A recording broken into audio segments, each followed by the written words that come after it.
Good YouTube, Quinn Wade coming to with that instant basketball analysis on Analysis Playground on YouTube exclusively forever on that thing.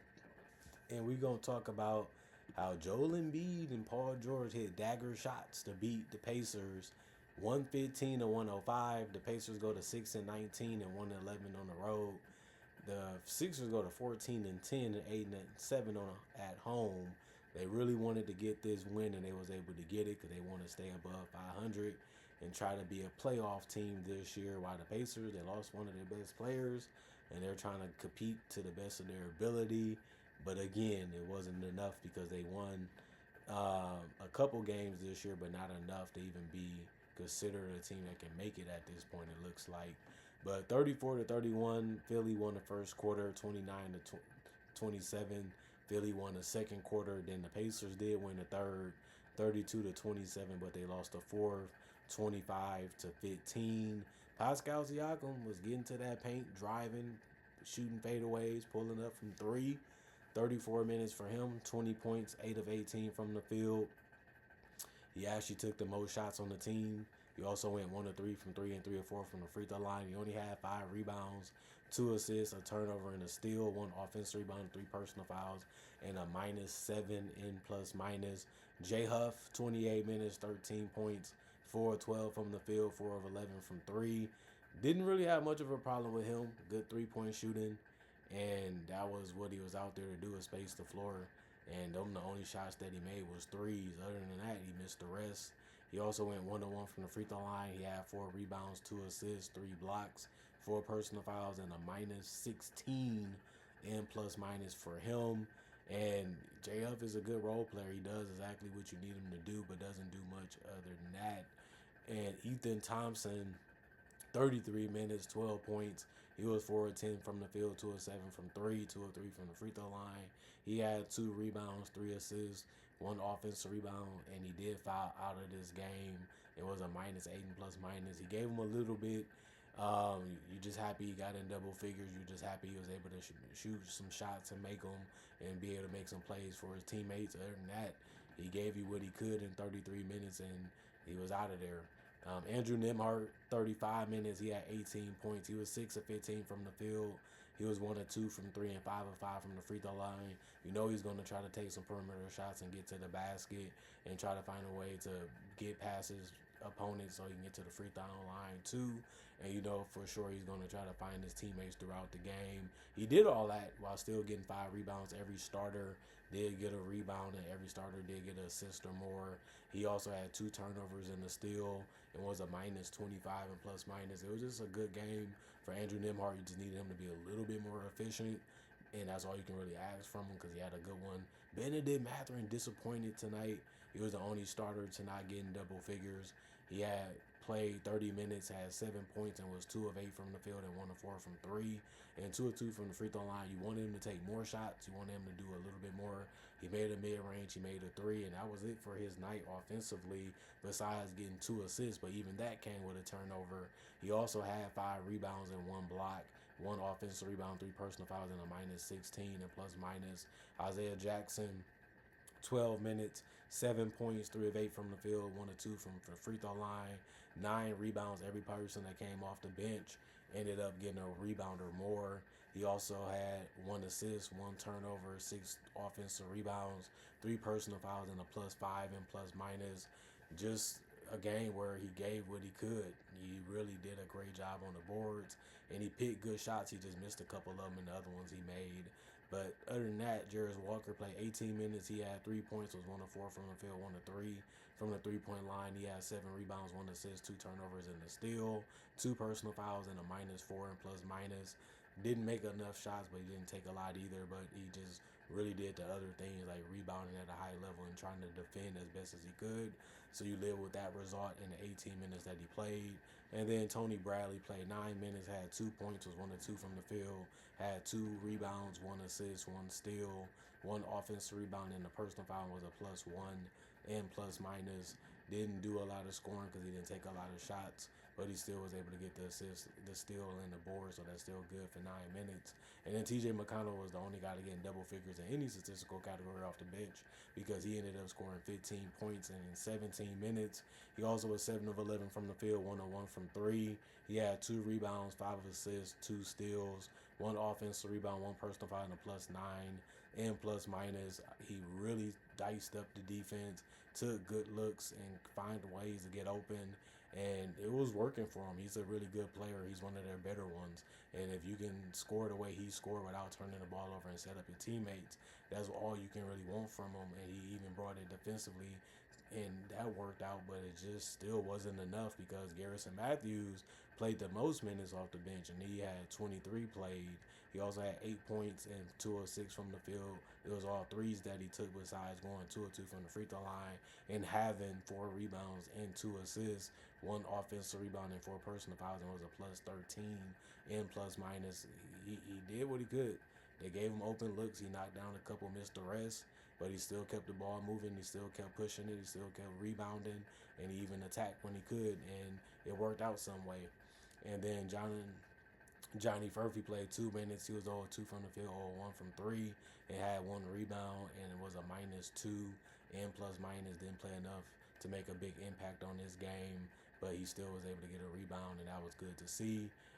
38 of 96, 40% from the field, 13 of 38, 34% from three, 16 of 19, 84% from the free throw line, 46 rebounds, 26 assists, 7 turnovers, 6 steals, 4 blocks, and they did have 27 personal fouls.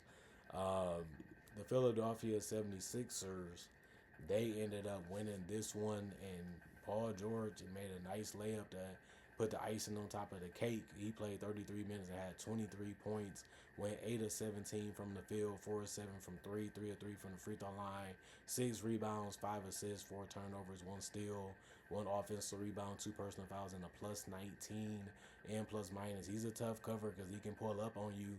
He can do it from three or the mid range. He can hurt you with the pass. He can get all the way to the basket. He can knock down his free throws. This is the version of Paul George that they wanted to get, and this is what he shows that he can be. He hasn't done it every single game because he is trying to get acclimated with the team and still trying to figure out his game with the team and his spots to score, his times to score, which takes time over a while, especially with guys being in and out of the lineup like Tyrese Maxey, for example, being a big part of what they do, and he wasn't playing, so it opened up more opportunities for Paul George in this one, and he took it and he really shined in those moments. Dominic Barlow, 34 minutes, 10 points, 4 of 8 from the field, 0 of 2 from three, 2 of 2 from the free throw line, 8 rebounds, 1 assist, 1 block, 3 personal fouls, a +25 and plus minus. He kept taking the high percentage shots, and it ended up working out for him because he made half of his shots and also made his free throws. The part that sucked was that he missed all his threes. Other than that, good rebounding. Everybody had a rebound and an assist or more for the starting lineup of the Sixers, and everybody scored in double figures. So they just showed you how well they was playing off of each other, and how well they was playing fundamentally too when it comes to being able to win a game. Joel Embiid hit the jump shots. He was scoring in the paint. He was getting to the free throw line. They had no way to slow him down or stop him. He looked dominant in this game. 32 minutes, 39 points, 12 of 23 from the field, 2 of 8 from three, 13 of 18 from the free throw line. He did have 9 rebounds, which was tied for the most on the team with Quentin Grimes. He also had 3 assists, 3 turnovers, and a steal, 2 offensive rebounds, 3 personal fouls, and a +16 and plus minus. He wasn't even moving that fast. He wasn't even, attacking them that hard. He just had a step ahead of what they were trying to do to him defensively, and they could never figure out how to slow him down or how to get him out of his spots without touching him the wrong way. And then it ended up being free throws or him just getting a shot that he wanted anyway. And that's why you call it a dominant performance, because they couldn't do anything to stop him. Quentin Grimes, 39 minutes, 10 points, 3 of 9 from the field, 2 of 7 from three, 2 of 2 from the free throw line, 4 assists, 1 turnover, 1 steal, 1 block, 1 offensive rebound, +13 and plus minus for him. Took a lot of shots in this one. Didn't really go down for him for a lot of the game, but he scored enough to get double figures. He was able to make the plays that they needed him to make on both ends of the court, even if it was passing the basketball and doing those small things that's really good intangible wise too. Really helped him in this game when his jump shot or his scoring wasn't there.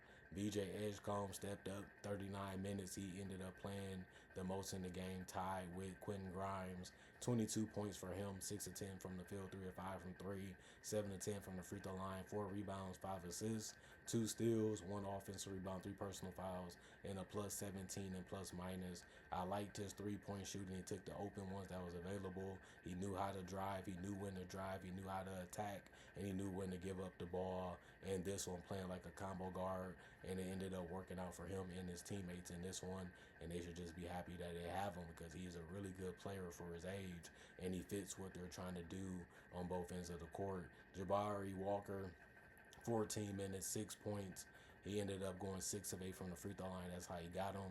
2 rebounds, 2 turnovers, 2 offensive rebounds, and 3 personal fouls, and a minus 15 and plus minus. Justin Edwards, 19 minutes. He missed every single shot, going 0 of 5 from the field, 0 of 4 from 3, but he still did have 2 assists and 2 rebounds and 3 assists, and had 2 personal fouls and was a minus 6 and plus minus. Andre Drummond, 16 minutes, no points, 0 of 1 from the field, 9 boards, 1 assist, 1 turnover, 2 blocks, 4 offensive rebound, 1 personal foul, and a minus 6 and plus minus. And then Jared McCain, 14 minutes, 5 points, 2 of 6 from the field, 1 of 4 from 3, 1 rebound, 1 turnover, 1 steal, 2 personal fouls, and a minus 13 and plus minus. They all had a rebound or more, and it was just a good showing from them. They really wasn't needed as much to be able to win this one, but they came in and tried to do what they could, and they played, but a lot of them didn't do much, or they didn't really have enough time or possessions to do a whole lot because the starters were just playing that well against the Indiana Pacers in their defense. 35 of 79, they ended up shooting 44% from the field, 12 of 37, 32% from 3, 33 of 43, 77% from the free throw line. They out-rebounded them by 4 because they had 50 rebounds, 22 assists. They lost that one by 4. They also had 12 turnovers. That was more than the Pacers, who had 7. They actually had 6 steals, tied with the Pacers, 4 blocks, tied with the Pacers. They also had 11 offensive rebounds. The Pacers had 12. They had 39 defensive rebounds. The Pacers had 34. And then they had 19 personal fouls, while the Pacers committed 27, which was why they shot 43 free throws, and the Pacers only shot 19. So they didn't shoot the 3 ball that great. Neither did the Pacers, but they had too many guys that the Pacers just couldn't stay in front of, just couldn't, stop. And that just allowed them to play off of each other after that. And then it was just about score or make the right play. They kept it simple. They kept it neat. They kept it clean. They kept it great to see. And they ended up working on a Pacer team that just don't have enough defense, just don't have enough scoring, and they use their best players to the best of their ability, but they ain't on the level of the Sixers. The Sixers was the better team when it comes to roster and when it comes to talent, and that ended up being too much for the Pacers. Other than that, comment, like, subscribe, share, hit the notification bell to get the analysis when it first come out. Also do conversation video just like this about various NBA only in basketball topics. I also do breakdowns of real footage of legends, current legends, rookies, and also future stars, and also mock draft and draft coverage. Also do have over 4,000 videos already on my channel that you can watch right now and enjoy, and it's all for free. And I also try to upload videos every single day throughout the day to give you something to watch and look forward to when it comes to basketball and NBA content. Other than that, thanks for watching, thanks for checking out the channel, thanks for the love, thanks for the support, thanks for continuing to come back and appreciating the content for what it is. And all I can say is y'all stay blessed up, y'all stay good, peace, and I'll see y'all later today, hopefully with more analysis.